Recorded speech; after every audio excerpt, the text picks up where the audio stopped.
You're listening to the results of a frustratingly difficult video game level, as it breaks a person's will to exist. It's often followed by a colourful selection of swears, the sound of controllers thrown at walls, and occasionally testing the aerodynamics of the console itself by hurling it out of the window. Some games can be notoriously tricky, and we the players have a strange relationship with difficulty levels, bordering on the masochistic. No other entertainment medium sets out to actively stop a person from enjoying the content. It's not like Netflix forces us to run 5 miles before we can find out what happens in Making a Murderer. We don't get halfway through Dark Side of the Moon only to have to sit and listen to 10 minutes of vomiting sound effects. So why do we do this to ourselves in video games? Well, it's all for a feeling of accomplishment, they say. The satisfaction of overcoming a challenge. Can you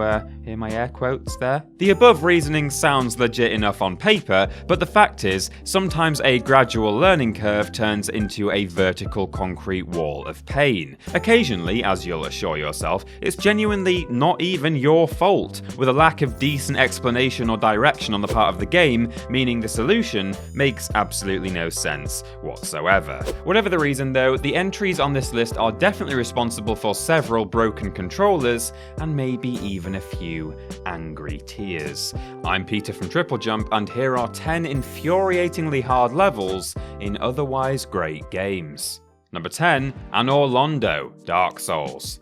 Yes, Dark Souls is here. Of course Dark Souls is here. I've just put it at number 10 to get it out of the way. The game has an infamous reputation for punishing difficulty and minimal guidance, but to be fair, once you're familiar with the gameplay mechanics and combat, the difficulty curve is pretty consistent. Steep, but consistent. It very rarely feels unfair with massive difficulty spikes out of nowhere, as with most deaths, you'll feel like you at least know where you went wrong and what to do better next time. One area, however, makes a complete mockery of the term fair, and it's these smug arrow-punting scumbags in ANOR LONDO. It kind of says it all that these two sharpshooters have more of a reputation than the entirety of Sen's Fortress, the area just before this, filled with traps designed to ruin your day. Fact is, only a mother could love a segment consisting of a long run without a bonfire checkpoint, having to clamber up narrow arches and roof ledges, only to get smacked down by these jobsworths who are anally guarding a very specific bit of rooftop for some reason. This game is the Dark Souls of the Dark Souls series after all, and at least you've got a nice welcoming party waiting for you once you make it through. Oh good. Number 9, The High Road, Crash Bandicoot The Insane Trilogy. This level makes me wish that I'd never been conceived. Indiana Jonesing your way across just one rotten rope bridge is more than anyone should have to experience in a lifetime, but 2 levels worth of International Rotten Rope Bridge Con 2017 is more than my life is worth. How are there so many? Note that we're talking specifically about the Insane Trilogy here, rather than the original release of this game, because oh boy, those jumping mechanics. With the now infamous pill-shaped hitboxes and changes to how your orange bandy dude takes his airborne momentum, this 21-year-old level was designed with the original game's mechanics in mind, rather than those of Vicarious Vision's beloved but slightly malformed love child. I mean, even the cheaty way of beating the high road is a whole lot harder in Insane Trilogy, thanks again to those weird slippy floors, but Jesus Christ, sort out your priorities, Vicarious. You want to make these physics more scientifically accurate, but you're happy to keep bouncy turtle shells and David Blaine-ass flying warthogs. God,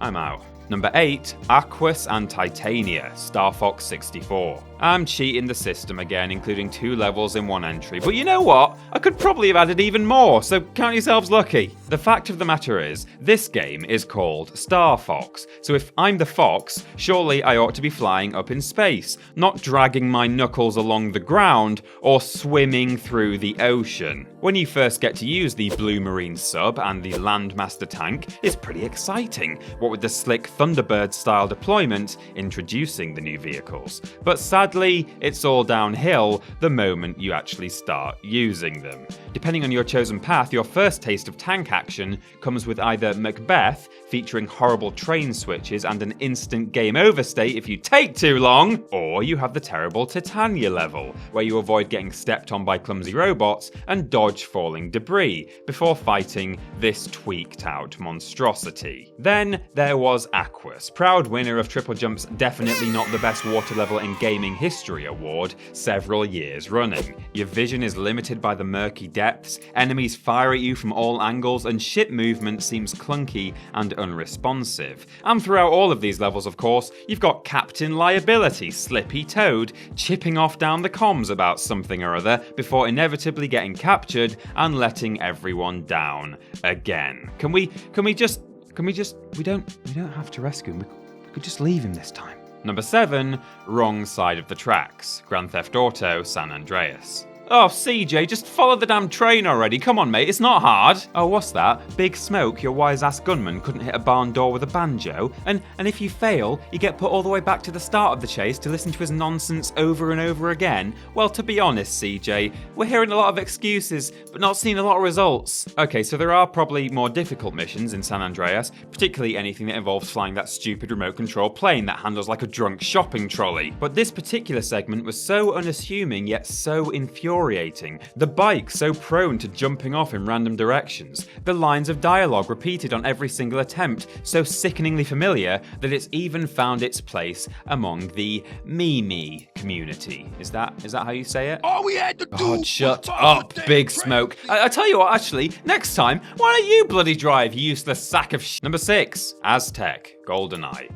Another N64 classic from the days before YouTube walkthroughs and online guides, GoldenEye was a pioneer of console shooters and also played pretty badly. Go back and have a go yourself before you at me, bitches. And maybe it was because of this game's foray into new development territory with its less than intuitive controls and slightly stuttery presentation that the difficulty often spiked in random places. Getting lost in the seemingly vast areas of surface, battling through an infinite number of guards and cradle, keeping Natalia alive in control as she leaps into your crosshairs at any opportunity, and that damn watch laser segment on train. Yeah, thanks Sean Bean for the generous 6 minutes. I'm starting to be glad that you die and everything. But AZTEC, one of the final bonus missions, really tested our patience and the sturdiness of the N64 controller. Every enemy had pinpoint accuracy, hit like a truck, spammed grenades, and that's before you meet famed cable chomper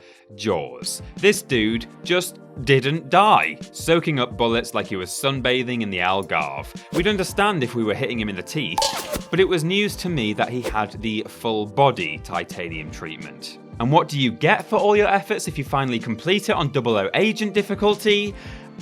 I don't know. You tell me. I've never beaten it. Number 5, Through the Fire and Flames, Guitar Hero 3. Back in the mid-2000s, music rhythm games were huge, bigly. You couldn't move around your living room for tripping over plastic guitar controllers and fake drum sets, and perhaps the defining title of the time was Guitar Hero 3, with arguably one of the finest track lists in the genre. Getting to grips with the game can be tricky enough, fumbling over those 5-button fretboards with notes relentlessly streaming your way, the fear of failure and a seriously unhappy crowd looming over you, performance anxiety causing your penis to shrink up inside. Wait, what? Who wrote this? But it was this song with an appropriately diabolical title, Through the Fire and Flames, that stands out in our memories by far for its brutal difficulty. The premium hit from Dragon Force, already infamous for their blisteringly quick solos and lightning-paced power metal, was just as difficult to play on 5 buttons as it was on 6 strings. We could go on,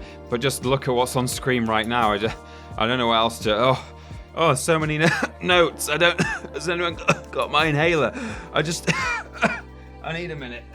Number 4, the tutorial. Driver. When the most difficult level in a game is literally in the first 5 minutes, you've either put your disc in back to front, you great lummox, or you're playing the original Driver game for the PS1. This ridiculously demanding tutorial is the biggest reason for Driver's notoriety to this day, despite the fact that the overall game was a pretty groundbreaking open-world driving experience for 1999. Sadly though, not that many of us even had the pleasure, all thanks to the world's only piece of notepad paper server sent straight from the deepest pits of hell. Thrown in without any hint of the controls, you had to work through this checklist of silly demands, which went down particularly well with young players at the time, who I'm sure were well versed in terms like burnout and slalom. Oh, and you've got a time limit too, just to screw you over a little more. It's essentially a hazing process to see if you have the skills, the moxie, the raw, untamed talent required to be a driver. But to be honest, I'd literally rather go back to practicing parallel parking and 3-point turns again and being charged for the pleasure. Number 3, Trials of Archimedes, God of War Ascension. See, I bet you're expecting to see the old spiked columns bit in here, weren't you? Yeah, well, while these spinning blades of torture did push our patience to the very limit, there is a more guilty culprit for hair-pulling rage in the God of War series. Man, maybe that's why Kratos is bald. God of War Ascension, please approach the stand. This PS3 prequel was a fine continuation of the franchise, providing more of the same brutal god-smashing goodness we were by now very used to, but the Trials of Archimedes was a hellish underworld nobody expected, even in a game about gods. This segment puts you up against a pair of Gorgons. Then it puts you up against 2 Sirens and 2 more Gorgons with lightning thrown all over the place. Round after round you go with not a checkpoint in sight, with a single misstep sending you right back to the start, and oh joy, environmental hazards too! Yay! The lack of health and magic replenishment makes this battle even more punishing, but the worst thing is that the difficulty spike comes out of nowhere, seriously ramping up the challenge without warning to drive even the most patient of players into a full-on Kratos rage. Number 2, The Water Temple, The Legend of Zelda: Ocarina of Time. The Water Temple. A few simple words that are certain to conjure bouts of sweat and involuntary flashbacks for all who suffered through this aquatic labyrinth in Ocarina of Time. I mean, to tell you the truth, I don't have any memories of this being a difficult section back in the day, and that's definitely because I'm a Pro League Zelda player and not because I've put all the traumatic memories into a mental box and used a mental blowtorch to set it on mental fire. Frankly, you guys all just need to, what are they saying now? Get good? Yeet? Yeah, you guys all just need to I mean, what's the water temple got that's worse than any other part of the game? Rising and falling water levels, hard to navigate maze-like layout, the need to go in and out of your inventory hundreds of times to equip the iron boots, and unequip, then re-equip, then unequip. Oh god, it's all coming back now! The underwater combat where you could only use your hookshot, the painfully slow trudging pace of Link wearing the boots, the haunting music that wound its way into our minds and drove us mad and made me want to put my head in the oven. It's not even a gas oven, it's electric, but I'd sit and wait while my head slowly roasted at 200 degrees C. Anything could be better than this. Oh my god. So, yeah, next year's nominee for TripleJump's definitely not the best water level in gaming history award. Keep it in mind. And number 1, the epilogue, Call of Duty 4. We're going deep and we're going hard. Surely you can't be serious. I'm serious. And don't call me Shirley. Captain Price, we will never call you Shirley, nor doubt your seriousness ever again, because the epilogue in Modern Warfare was absolute nails. We're talking about veteran difficulty here, because we're obviously a bunch of MLG-sters, but anyone who attempted the Mile High Club trophy or achievement can tell you that this final bonus mission would drive even top-tier COD players completely mad. Every moment had to be practiced, every shot precise, every flashbang timed perfectly, because on this difficulty, you had just 60 seconds to clear through 2 levels of a plane packed with bad dudes, and one wrong move meant game over, and over, and over, and over, and over again. Let's just say that this particular Mile High Club challenge took us a lot longer than 60 seconds, if you know what I mean. Eh? Yeah? Yeah? No, what I'm talking about? Yeah, we're talking about the frequent deaths and the repeated attempts, obviously. The hardest difficulty mode on any Call of Duty game, and indeed most FPSs in general, is of course synonymous with controller snapping frustration, facing endless waves of superpowered enemies spawning out of nowhere and gunning you down in less than a second. I personally have finished all the Halo games on Solo Legendary, which was also highly frustrating, but it will always be this whirlwind fling at 40,000 feet that stays in the memory as one of the most infuriating shooter levels of all time. And that's our list. Now we know things like this are pretty subjective, so we want to hear your war stories about a particularly tricky game level, so let us know in the comments below. You can follow myself and TripleJump on Twitter here, and if you want to support the things you enjoy, then why not check out our Patreon. Finally, don't forget to like the video, share it with your friends, and subscribe to the channel. I'm Peter from TripleJump, and thanks for watching.